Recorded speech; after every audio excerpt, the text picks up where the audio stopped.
హేమంత్ బాగుంది. హేమంత సమీరా పాటలు వచ్చాయి. ఏ ఏ మొక్క విన్నా అంటే ఏ ఒక్క 2 అక్షరాలు 3 అక్షరాలు 4 అక్షరాలు ఏ పదం విన్నా అందులో నేను పాటను వెతుక్కుంటాను. అది నా సహజ లక్షణం. నీ పూర్తి పేరు? హేమంత సమీరా. ధీర సమీరే యమునా తీరే. ఒక పాట గుర్తొచ్చిందా? మొన్న ఎయిర్పోర్ట్లో ఎవరో ఏం పేరు అని అడిగాను, శోభ అన్నారు. వెంటనే ఏం గుర్తొచ్చింది నాకు? అన్నమయ్య కీర్తన. ఏంటది? మొన్న కోటి దీపోత్సవంలో హైదరాబాదులో, నిన్నగాక మొన్న చిత్తూరులో ఇదే కీర్తన పాడించారు. ఇప్పుడు కూడా అదే మనం పాడతాం, ఎందుకంటే తల్లులు మెజారిటీ కాబట్టి. అర్థమైందా? నా స్త్రీ రాక్షసి కుర్యంతి అన్నారు. ఎవరన్నారు? ఒక ఋషి గారు. ఆయన పేరు అశ్వలాయన మహర్షి. అశ్వలాయన మహర్షి అన్నారు, నా స్త్రీ రాక్షసి కుర్యంతి అంటే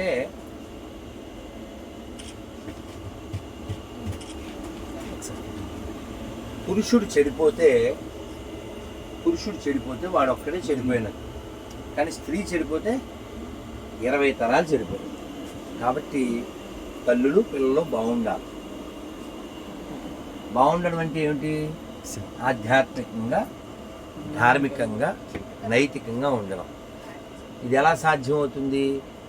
మనం వినడం ద్వారా, ఆచరించడం ద్వారా. రెడ్డి 2-3 పనులు చేయకూడదు, రైట్? అక్కర్లే, వెళ్ళు. అవన్నీ తర్వాత ఏడవాలి. వాళ్ళకి ఆత్రం ఉండొచ్చు, కానీ నీకు సూత్రం ఉండాలి కదా. అది దిగిపోవట్లే కదా నాన్న. వాళ్ళ ఆత్రం అంతే, బుర్రలేకపోవడం కాదు, ఆత్రం, ప్రేమ.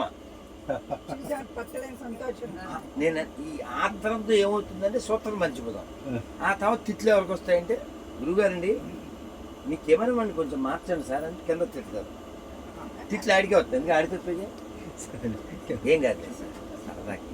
ప్రేమ గుడ్డిది కదా సార్, అవునా? మాకు కూడా ఆత్రంగా నేను మీ యొక్క ఈ ఆశ్చర్య ఆనందాలని ఒక మొక్కలో చెప్పనా? మీరు రీల్లో చూసి ఇప్పుడు రియల్లో చూసి సరిపోతుంది. నన్ను బాగా కూర్చోండి.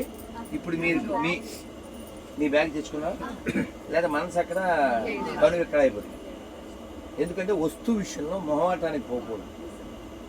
మన మనస్సుని అది డిస్టర్బ్ చేస్తుంది. మనం ఇక్కడే కదా ఇప్పుడే కదా అని అలా సెల్ ఫోన్ పెట్టి వెళ్ళకూడదు. తర్వాత హెల్. అర్థమైందా? ఖచ్చితంగా వాళ్ళు ఎంత గొప్ప వాళ్ళే కానీ గురుగారు నమస్కారం అని వెళ్ళి తెచ్చేసుకోవాలి బ్యాగు అలాంటివి. ఉపన్యాసం ఇక్కడ లెక్చరు, తర్వాత కనపడుతుంది పిక్చర్. అర్థమైందా? అందుకని నో మొహమాటం.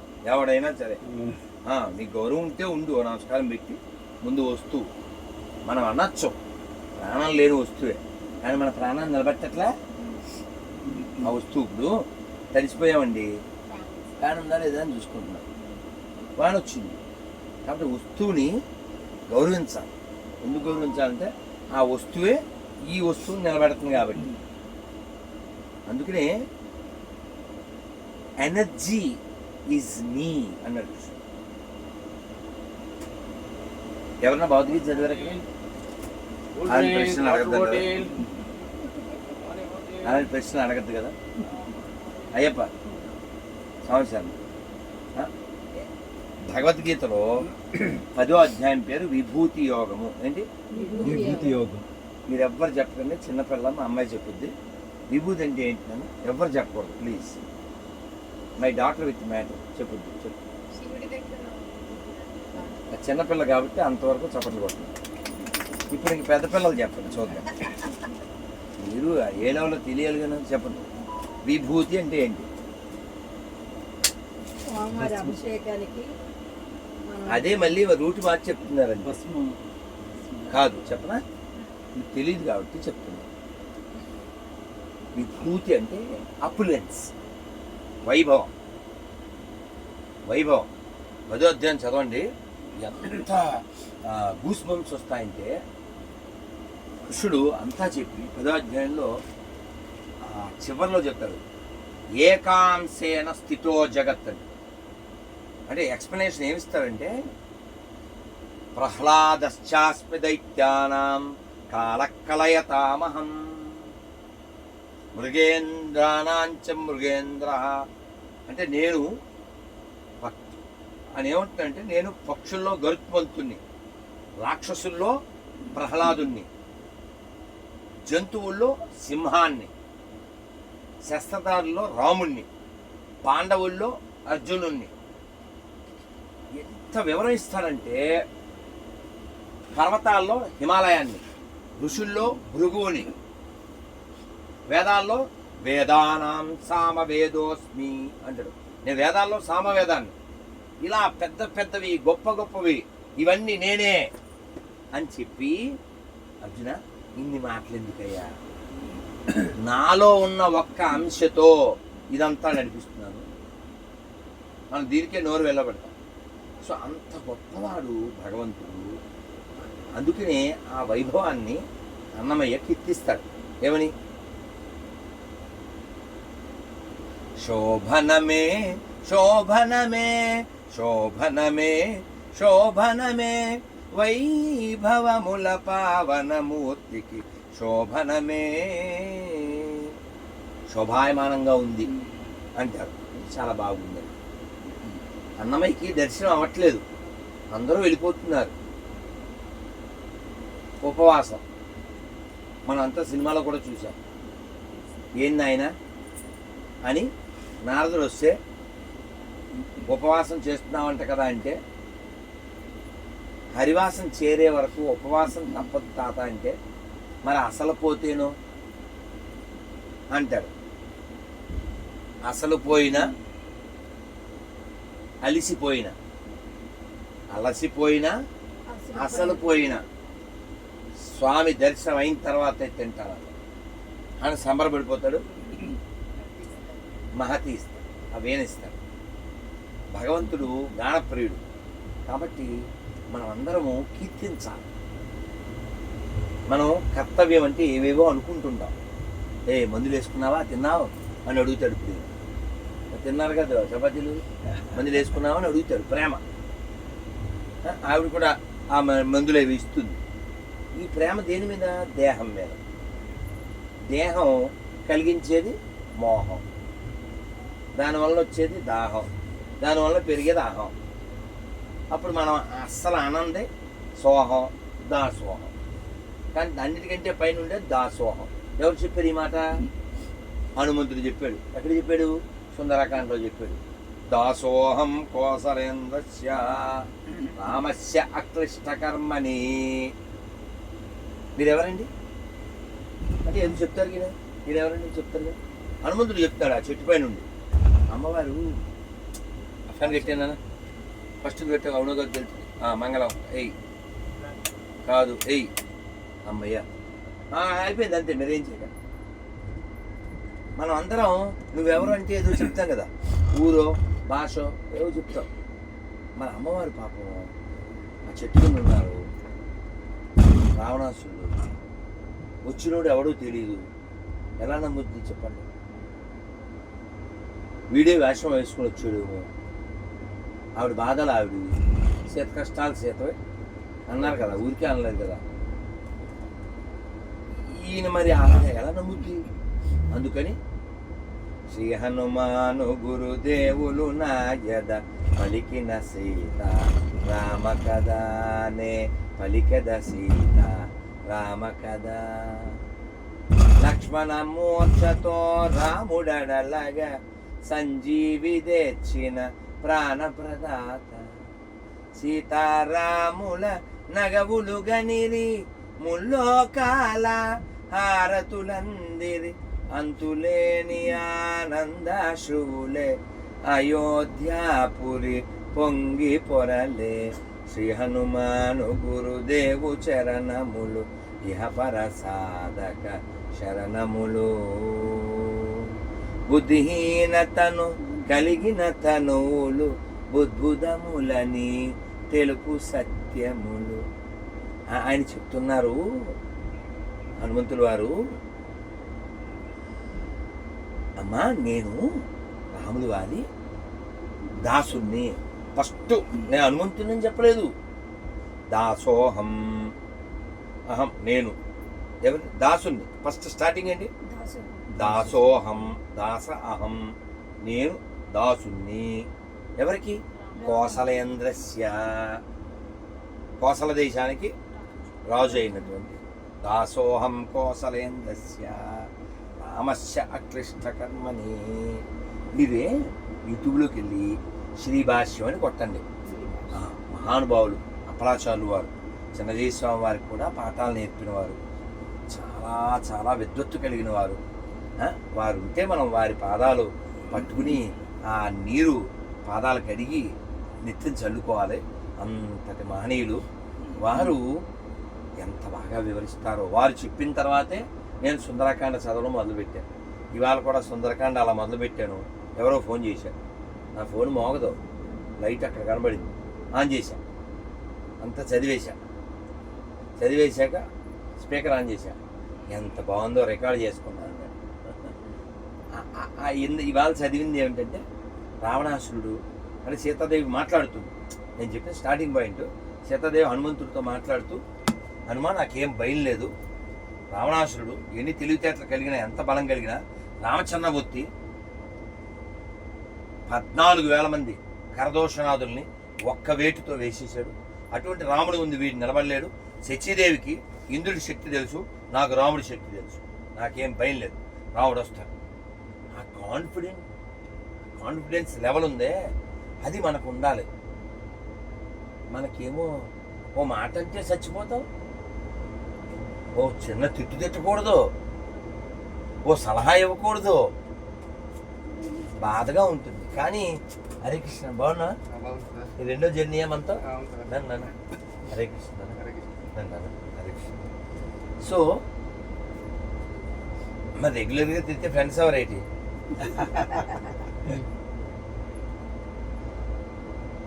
సీతాదేవి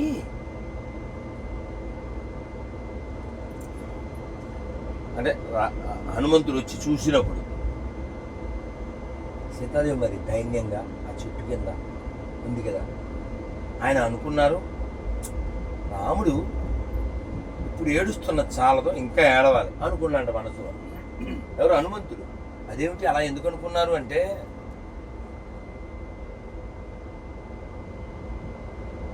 రాముడికి ఏదైనా చెప్పుకోవడానికి తమ్ముడు ఉన్నాడు, పక్కన సుగ్రీవుడు ఉన్నాడు, హనుమంతుడు ఉన్నాడు. సీతాదేవికి ఎవరున్నారండి?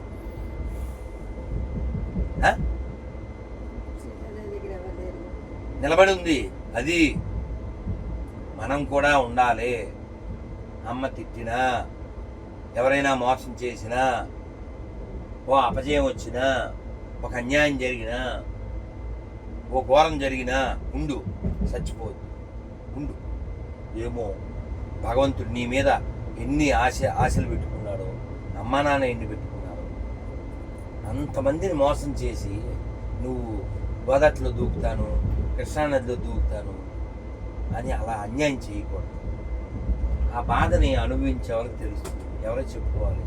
చిన్న చిన్న పిల్లలు ఏదో అప్పులంట, వాడు చచ్చిపోయాడు, వాడు తగలడానికి డబ్బులు లేవు.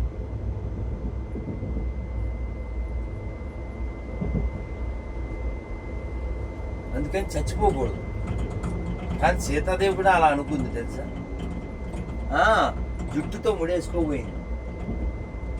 మరి ఎందుకంటే ఆవిడ కూడా సామాన్యురాల్లాగే ఉంది కదా. హనుమంతుడు కూడా అనుకున్నాడు, సీతను చూడకుండా, సీత జాడగాని వచ్చిన నేను గాని, శ్రీ రఘువీరుడు గౌగిట నిన్ను కొని, సహస్రేతుల నిన్ను కొని ఆడగా, కాగల కార్యము నీపై నిడగా, శ్రీ హనుమాను గురు దేవు చరణములు, ఇహ పరసాధక శరణములు. అందుకని ఆనందించండి, లోపల సంతోషించండి. ఏం పర్వాలేదు స్వామి, మాకు ఇన్ని ఇచ్చావు, చాలామందికి లేని ఇచ్చావు. ఈ దేహాన్ని ఇచ్చావు, ఉండడానికి ఇచ్చావు, తినడానికి ఇచ్చావు, మాట్లాడడానికి ఇచ్చావు, చూడడానికి ఇచ్చావు. ఓ పేరు ఇచ్చావు స్వామి, పర్లేదు స్వామి, నువ్వు ఇంకేమి ఇవ్వక్కర్లేదు, మా చేత ఏమన్నా చేయించుకో అని కృతజ్ఞతతో భగవంతుని వేడుకోండి.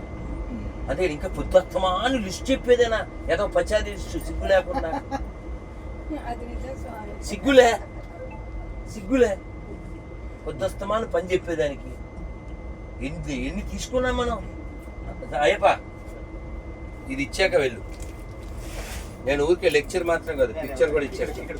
కూర్చుంటారా? బుద్ధిమాన్ అది.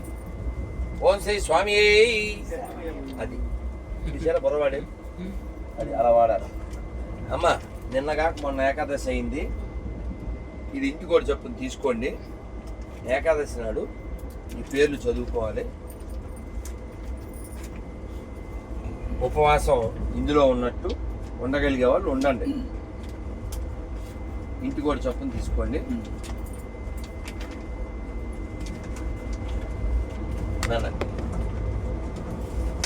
అలాగే మనం జీవితాన్ని నేను భక్తుణ్ణి అని మనం ఫిక్స్ అవ్వకూడదు, ఇంకా అవ్వలేదని అనుకోవాలి. దీనికి రుజువు ఏమిటంటే మా పెద్ద స్వామి వారు ప్రభుపాదులు వారు మనం పుట్టకముందు 50 ఏళ్ల క్రితం హైదరాబాద్లో బేగంపేట ఎయిర్పోర్ట్లో దిగారు. రాత్రి 12 గంటకి ఇద్దరు వచ్చారు. ఇస్కాన్ హైదరాబాద్ అబిడ్స్ టెంపుల్ ఉంది, ఆ టెంపుల్ మందిర అధ్యక్షుడు ఇంకో అసిస్టెంట్ వచ్చారు. గురువుగారు వస్తే వెల్కమ్ చెప్పాలి కదా, భజన చేస్తూ. వెరీ జబర్దస్త్, why only you people too only came అంటే ఇవి వచ్చిన ఆయన అన్నారు temple president, devotees all are tired, they slept. Devotees all are tired and they slept అన్నారు. అనగానే ప్రభుపాద అన్నారు, oh they are all become devotees and they tired and they slept, but I try to become devotee. గురుగారు ఏమంటున్నారు, I'm trying to become devotee, but they are already devotees and they tired and they slept. మామూలు పంచి కాదు, నిద్రపోతారు ఇంకా ఆయన. అంటే మనం చచ్చే వరకు ఎప్పటికీ నేను భక్తుని అని అనుకోకూడదు, ప్రయత్నం చేస్తున్నానని అనుకోవాలి. ఇంకోటి చెప్తాను, ఇది మొన్నటిదే, 1000 ఏళ్ల క్రితం వెనక్కి వెళ్ళండి. భగవద్ రామానుజాచార్యులు వారు తిరుమలకి బయలుదేరారు. ఆయనకి మరి ఆయన సన్యాసి కదా, రిసీవ్ చేసుకోవాలి కదా. ఎలాగా? పూర్ణ కుంభం. ఆ రిసీవ్ చేసుకోవడానికి వచ్చారు. ఎవరు వచ్చారు? మనం మాడవీధుల్లో ఎడం పక్కన ఓ బ్రిడ్జి వస్తుంది, ఆ బ్రిడ్జి మీద నుంచి వెళ్తుంటే కింద గుడి కనపడుతుంది. ఆయన పేరు తిరుమల నంబి. రామానుజాచార్యుల వారికి మేనమామ అవుతారు. ఆయన వచ్చారు మెట్లు దిగి. రామానుజు వారు అన్నారు, అదేమిటి మీరు వచ్చేది, ఎవరినన్నా చిన్నవాళ్ళని పంపించవచ్చు కదా అన్నారు. తిరుమల నంబి అంటే ఏంటి? వెంకటేశ్వర స్వామితోనే ఇంటరాక్ట్ అయిన పాచికలు కాదు, ఇంటరాక్ట్ అయిన వాడు. ఇంటరాక్ట్ అంటే చాలా డీప్ రిలేషన్. ఆ కొండతో నీళ్ళు తెస్తుంటే ఆయనకి ఇబ్బంది కాకూడదని స్వామివారు ఆకాశగంగను పుట్టించారు. అడిగితే నీ కోరిక తీరిస్తే అది డిమాండ్. అయ్యో వీడు నా కోసం కష్టపడుతున్నాడే అని భగవంతుడు రావడం ఉందే, అది టాప్ పోస్ట్. సరే, మొత్తానికి ఈ తిరుమల నంబి గారు వస్తే రామానుజు వారు అన్నారు, అదే మీరు వచ్చారు, ఎవరినన్నా చిన్నవాళ్ళని పంపించచ్చు కదా అంటే, తిరుమల 4 మాడ వీధులు తిరిగితే నాకంటే చిన్నవాడు ఎవడూ కనపడలేదు, అందుకే నేను వచ్చానన్నారు. ఎవరు? తిరుమల నంబి గారంటే ఎంత గొప్ప వాళ్ళండి. అన్నమయ్య కూడా ఆయన కీర్తనలో చెప్పారు కదండి, అచ్చపు వేడుకతో అనంతాలు వారికి మొచ్చిలి వ్యక్తికి మన్ను మోచినవాడు, ఎంత ఎక్కుడైన వెంకటేశుడే మనలకు మంచివాడై కరుణగా చినవాడు, కొండలలో నెలకొన్న కోనేటి రాయలు వాడు. అందరూ మంత్రం చెప్పండి. హరే కృష్ణ హరే కృష్ణ హరే కృష్ణ హరే కృష్ణ కృష్ణ కృష్ణ కృష్ణ కృష్ణ హరే హరే హరే హరే హరే రామ హరే రామ హరే రామ రామ రామ రామ రామ హరే హరే హరే హరే. అయ్యో క్షమించాను.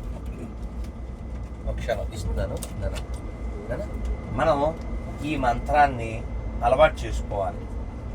ఎవరైనా అనొచ్చు, ఈ మంత్రం ఎందుకు చేయాలి అని అనొచ్చు. ఇది నేను చెప్పలేదు, ఇస్కాన్ వాళ్ళు కూడా చెప్పరా. ఎవరు చెప్పారు? నారదుడు అడిగాడు ఎవరిని? బ్రహ్మని. ఏమంటే కలియుగంలో మంచి మెడిసిన్ ఏంటి? ఈ మనస్సు కలత చెందుతూ ఉంటుంది. వీళ్ళు ఇలా కూర్చుని తపస్సులు అవి చేయలేరు. ఏంటి మెథడ్ ఏంటి? వీళ్ళు ఎక్కువ కాలం బతకరు కదా. మంద సుమందమతయో మందభాగ్య భాగవతంలో అయిపోయారు. శరీరం వీక్, మనసు వీక్, అన్నీ వీక్. అందుకే 4 ఏళ్ళకి 4 కళ్ళు కదా. 40 తర్వాత రావాలి. 10th స్ట్రెంత్ తగ్గిపోయి వచ్చేస్తుంది. 4 ఏళ్ళకి వచ్చేస్తుంది, 4వ తరగతి వచ్చేస్తుంది. సరే, మరి ఏం చేయాలి కలియుగంలో అన్నారు? హరేర్నామ హరేర్నామ హరేర్నామైవ కేవలం కలవు నాస్తైవ నాస్తైవ నాస్తైవ గతిరన్యథా. ఎవరు చెప్పారు? నారదులు వారు అడిగితే బ్రహ్మగారు చెప్పారు. అది రెడ్డి ఇలారా సార్, మీరు అలా జరగండి. ఎందుకంటే తిట్లు మళ్ళీ మీకు వాడికి వస్తాయి. కూర్చో. ఎవడండి కెమెరా తీసినాడు అంటారు. అలా వాళ్ళకి వినపడదు కదా, మీకు బాగానే వినపడద్ది. సార్ గురుగారు ఏం వినపడట్లేదు గురుగారు, డిస్టర్బెన్స్ అని తిడతారు. వీడికే కదా తిట్లు. ఆ ఇంగితం ఉండాల్సింది ఇక్కడ కూర్చొని ఎదవా అని చెప్పినా మళ్ళీ కుక్క ప్రేణ ఆడికెళ్ళింది, ఆడికెళ్ళాడు. ఎప్పుడు ఎదురుగా ఉండాలి కదా. ఫ్లాష్ లైట్ ఉంటే వెయ్యి. మనం మనస్సుతో ఆలోచిస్తూ ఉండాలి. How I can do better then this అని. మా పెద్ద స్వామి ప్రభుపాదులు వారు డిసెంబర్లో మారథాన్ అని ప్రోగ్రాం పెట్టారు. మారథాన్ అంటే పరిగెట్టాం కదా, బుక్ మారథాన్ అని పెట్టారు. భగవద్గీతలు భాగవతాలు అవన్నీ డిస్ట్రిబ్యూట్. అయితే ఎవరో ఒక శిష్యుడు వచ్చి, గురూజీ ఇవాళ 100 భగవద్గీతలు డిస్ట్రిబ్యూట్ చేసేవాళ్ళు. మామూలుగా మనం ఏమంటాం, వెరీ గుడ్ అంటాం కదా. ఆయన అనలే, డబుల్ ఇట్ అన్నారు. మర్నాడు వచ్చి 250 ఏం చెప్పాడు? వెరీ గుడ్ అన్నారా? అనలే. ఏమన్నారు? డబుల్ ఇట్ అన్నారు. నువ్వు 1000 చెప్పినా అదే మాట, 1,00,000 చెప్పినా అదే మాట. చాలు అనరు. ఎందుకు అనరు అంటే విశ్వనాథ్ చక్రవర్తి ఠాకూర్ చెప్పారు, నువ్వు 10 కోట్ల జన్మలు ఎత్తి ఒక్క క్షణం కూడా వ్యర్థం చేయకుండా భగవంతుడి సేవ చేసినా నీ రుణం తీరదు ఆయన నీకు చేసిందని. కానీ మనం ఏంటంటే వికారంగా తుకారంలో పాట పాడుతుంటాం. చిన్న లోపం వస్తే, చిన్న లోటు చేస్తే, ఉన్నావా అసలు ఉన్నావా ఉంటే అని సాంగ్లు వేస్తుంటాం. అసలు ఎప్పుడైనా తిన్నావా అని మాత్రం అడగం. అవునా? నిజమేనా? అందుకని మన భగవంతుని ఇలా ఇలా ఏదో పనోడికి పని చెప్పినట్టు చెప్పకూడదు. ఆల్రెడీ నువ్వు చెప్పకుండానే నీకో ముక్కు, నీకో లుక్కు, ఇంత లెక్క, ఇంత లక్కు ఇచ్చాడు కదా. చాలామందికి లేనివి ఇచ్చాడా? ఇంకా కంప్లైంట్లు ఏంటి? కంపు బుద్ధి లేకపోతే నువ్వు చాలామందికి లేనివన్నీ ఇచ్చావు. చాలా థ్యాంక్స్ స్వామి, నేను ఏం చేయగలను, how I can serve you అని ఆ మూడు ఉండాలి. నేను ఏం చేస్తే భగవంతుడు ఆనందపడతాడు. ఇవాళ నిన్న ద్వాదశి కదా, నిన్నగా ద్వాదశి చిలుకు ద్వాదశి కదా. ద్వాదశి నాడు మరి ఫీస్ట్, ఏకాదశి నాడు ఫాస్ట్, ఈ మధ్యలో రోస్ట్. మరి ఆ ఏకాదశి నాడు 2 ఉపన్యాసాలు ఇస్తే ఏమవుద్ది మాకు? పొద్దున్న కాలేజీలో, రాత్రి మా పబ్లిక్లో. నీరసం వచ్చింది కానీ భగవంతుడు అలా కాపాడేశాడు. సరే నిన్న పోనేమన్నా టైంకి తిందామంటే ఎక్కడో మళ్ళీ అక్కడికి వెళ్ళి 4ంటికి తిన్నాం. తప్పదు, ఇవాళ 4 దాటింది. ఆ ఒక్క భోజనం అయినా పర్లే, భగవంతుడు ఇస్తాడు శక్తి. అయితే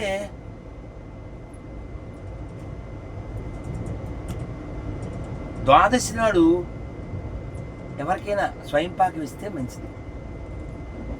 ఇచ్చాక తినాలి, లేదు భక్తులు వాళ్ళు వడ్డించి పెట్టి తినాలి. అలా అడవిలో ఉన్న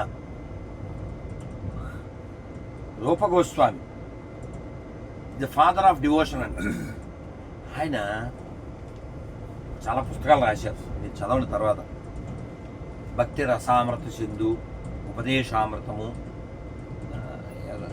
లలిత మాధవ, విదగ్ధ మాధవ, ఇలా చాలా.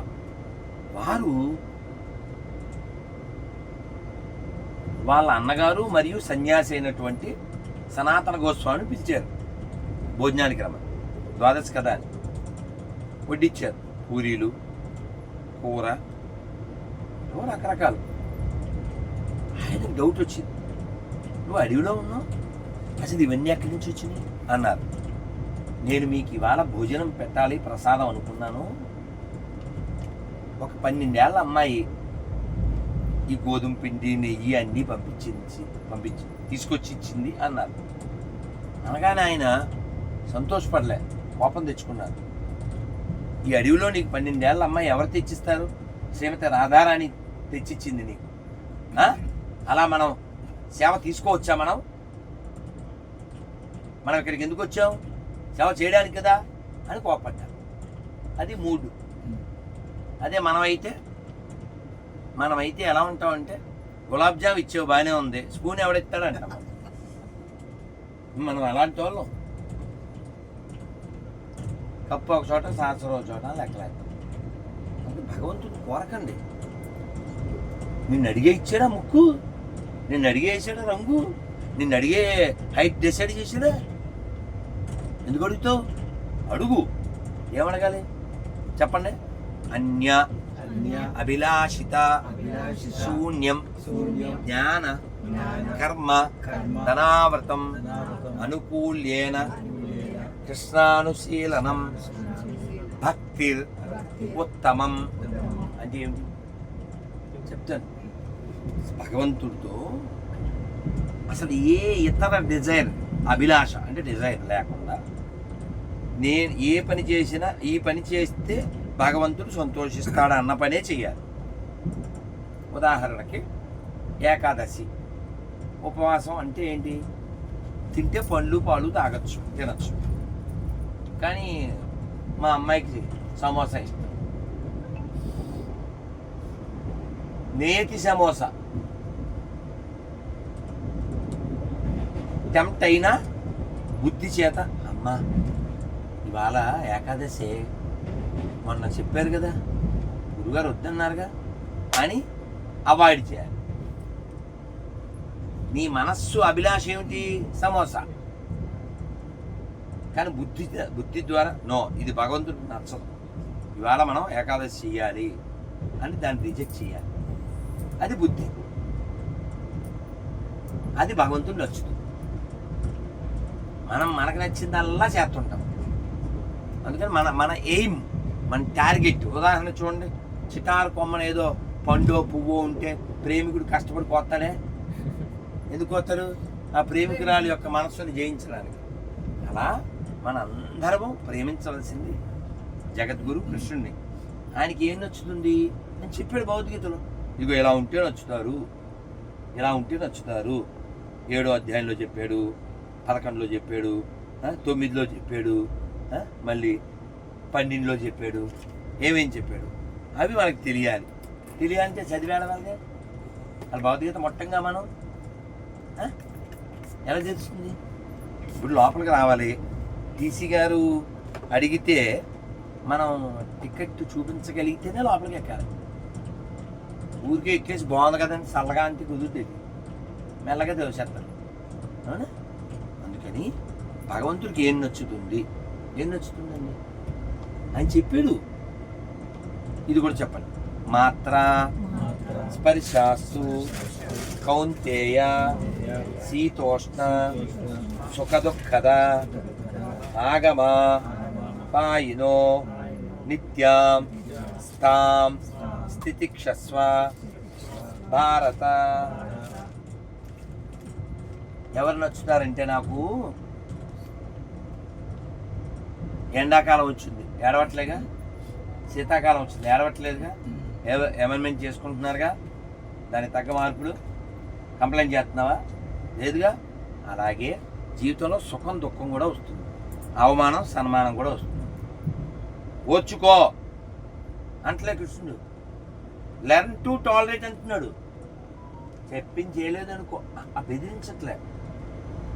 ఆగమా పాయనో నిత్య స్థాం స్థితిక్షస్వ భారత.